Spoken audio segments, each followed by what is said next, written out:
DAI-5 merupakan singkatan dari Deep Awareness of I-Intention, Initial, pemikiran tentang masalah, Idealization, Instruction, Set. DAI-5 adalah kerangka berpikir pemecahan masalah dengan pemikiran yang penuh kesadaran secara terstruktur dengan 5 langkah itu. 1. Deep Awareness of.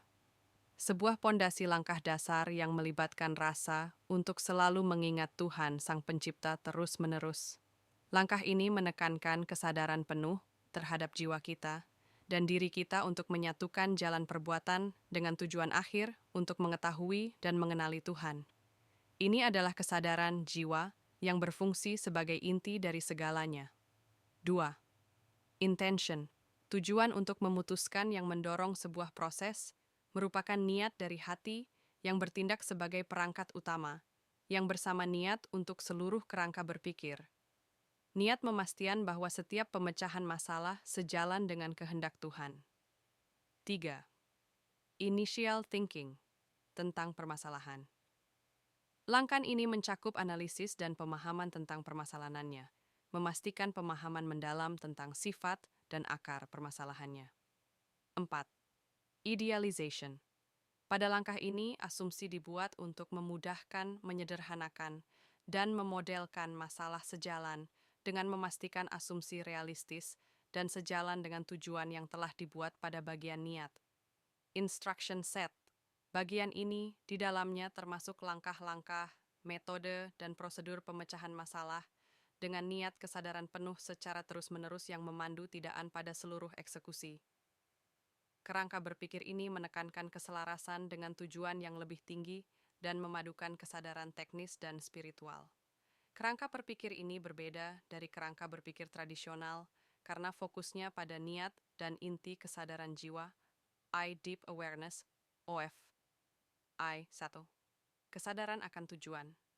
Mencerminkan pemahaman peran Tuhan Sang Pencipta dalam membentuk konteks studi kasus. Kesadaran diri, menunjukkan kesadaran akan bias, asumsi, dan peran pribadi dalam analisis 3. Pertimbangkan etika, meliputi implikasi moral dan etika dalam menangani studi kasus. 4. Integrasi sisi IT, cara cerdas ingat Tuhan. Membantu menjaga niat untuk selalu mengingat Tuhan Sang Pencipta pada seluruh pembuatan esai 5. Refleksi kritis, menunjukkan kedalaman dalam menghubungkan solusi teknis dengan dampak spiritual dan sosial yang lebih luas. 6. Kesadaran menerus, bukti analisis sadar yang tidak terputus dan progresif. Kedua, intention 7. Kejelasan maksud menyatakan satu tujuan maksud yang jelas selaras dengan tujuan aknir terhadap kesadaran penuh terhadap Tuhan Sang Pencipta. 8. Penyelarasan tujuan, menyelaraskan tujuan studi kasus dengan nilai-nilai dan prinsip-prinsip universal. 9. Relevansi, maksud, memastikan maksud tersebut menjawab kebutuhan secara efektif. 10. Fokus berkelanjutan, menargetkan solusi yang mempertimbangkan dampak lingkungan, sosial, dan ekonomi jangka panjang. 11. Fokus pada kualitas, menunjukkan niat sadar untuk memprioritaskan keandalan, keakuratan, dan ketepatan teori initial thinking tentang permasalahan. 12. Pemahaman masalah, mengidentifikasikan dan menjelaskan masalah dengan jelas. 13. Kesadaran pemangku, kepentingan, mempertimbangkan perspektif semua pemangku kepentingan yang terkena dampak. 14. Analisis kontekstual, menempatkan masalah dalam konteks fisik, sosial, dan teknis yang relevan. Pengidentifikasi penyebab yang mendasarinya bukan hanya gejala masalah. Penggunaan data dan bukti, menggunakan data yang kredibel dan akurat untuk mendukung pemahaman masalah IV Idealization 18. Kejelasan asumsi, menyatakan semua asumsi secara eksplisit dan membenarkan relevansinya. 19. Kreativitas dan inovasi, mengusulkan solusi yang ideal. 20. Realisme fisik, memastikan idealisasi menggunakan hukum fisika. 21. Keselarasan dengan maksud, memastikan idealisasi selaras dengan maksud dan tujuan. 22. Skalabilitas dan kemampuan beradaptasi, mempertimbangkan solusi ideal dan beradaptasi dengan situasi yang berbeda.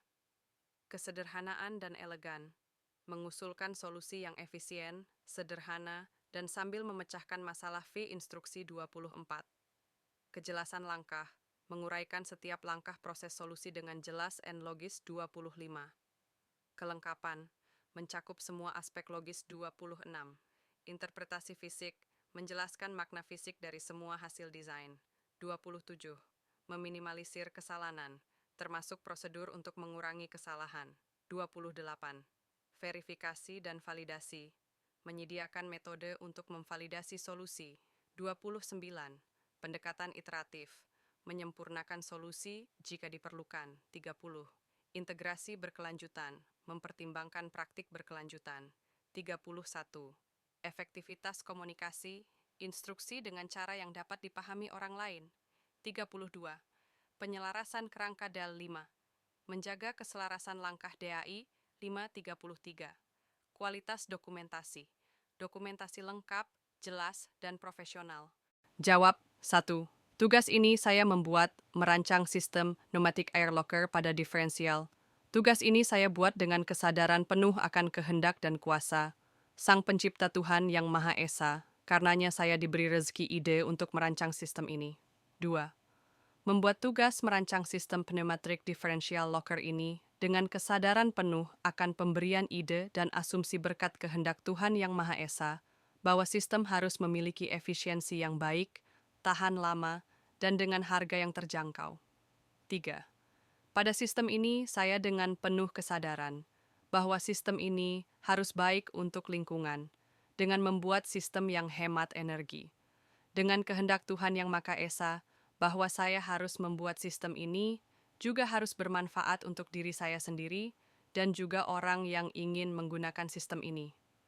Keempat, CCIT membantu saya untuk selalu mengingat Tuhan yang Maha Esa dengan memberikan solusi kepada sesama dengan sistem yang baik dan mudah digunakan. Sistem yang saya rancang dapat diakses dan dilihat oleh semasa orang yang membutuhkan.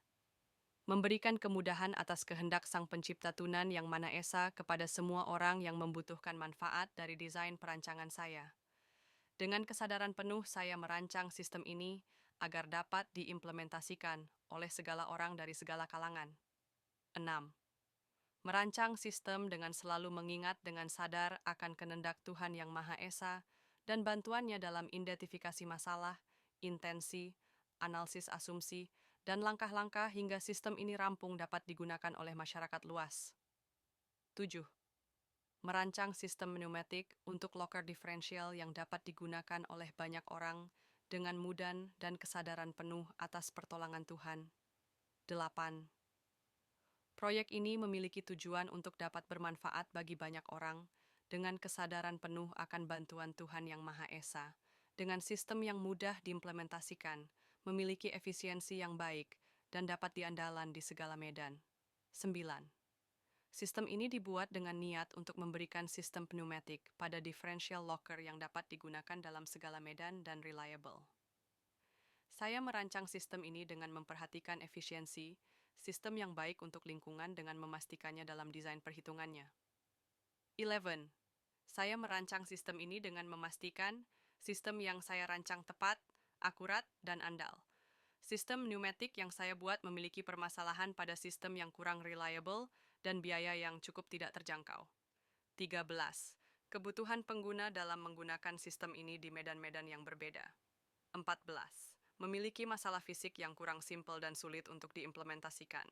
Peningkatan kemudahan pengimplementasian bagi seluruh golongan masyarakat dan dapat digunakan di segala medan tanpa adanya penyesuaian hardware. Pada sistem ke-15 ini memiliki permasalahan pada saat digunakan karena harus disesuaikan pressure-nya, dan sistem yang boros aki karena kompresor yang sering menyala untuk mendorong sistem pneumatiknya. 16. Menghitung tekakan yang dibutuhkan dan volume udara yang optimal sehingga sistem lebih efisien. 17. Penggunaan dan pengambilan data yang didasari prinsip termodinamika untuk kondisi yang sesuai dan prinsip mekanika fluida. Pada tahun 18. Tekanan kerja optimal 5 bar, panjang selang keseluruhan sistem 10 meter dan tabung udara. 19. Penambahan sistem pneumatik pada diferensial agar kedua roda depan dan belakang bergerak berbarengan sehingga roda terdistribusi merata pada segala medan. 20. Menggunakan hukum Boyle termodinamika dan mekanika fluida. 21. Menciptakan sistem yang dapat digunakan di segala kondisi dengan reliable yang dapat diandalkan. 22. Perancangan dan perhitungan yang baik pada volume tangki, pressure yang dibutuhkan sehingga sistem efisien dan dapat digunakan di segala medan. 23. Menggunakan sistem yang dapat dikemas secara efektif di bagasi mobil. Langkah 24. Deep Awareness OFE, Intention, Initial Thinking, Idealization, Instruction 25. Mengingat dengan penuh kesadaran atas Sang Pencipta Tuhan yang Maha Esa, akan selalu membantu dalam seluruh aspek kehidupan, pengasumsian, perhitungan teknis, desain sistem, desain komponen 26. Sistem yang digunakan akan ditempatkan tangki, kompresor, dan aktuator pada bagasi mobil dengan sistem yang akan digunakan penyaluran ke diferensial dengan menggunakan selang. Penggunaan selang berdiameter 8 mm, penggunaan tangki liter, penggunaan kompresor 28, validasi dengan pengetesan langsung pada lapangan dengan kontur dan yang berbeda-beda 29, perhitungan tekanan yang dibutuhkan, perhitungan volume tangki yang optimal, perhitungan jalur yang optimal, perhitungan selang, diameter perhitungan dan validasi. 30. Pengoptimalan sistem dengan integrasi Internet of Things, IoT, dan penggunaan sensor-sensor. 31. Terstruktur yang dimulai dari niat hingga validasi 32. Setiap proses menggunakan kerangka kerja dai 5 dangan, kesadaran paran terhadap Sang Pencipta Tuhan yang Maha Esa. 33. Mendokumentasikan dengan membuat sebuah paper yang disimpan pada CCIT,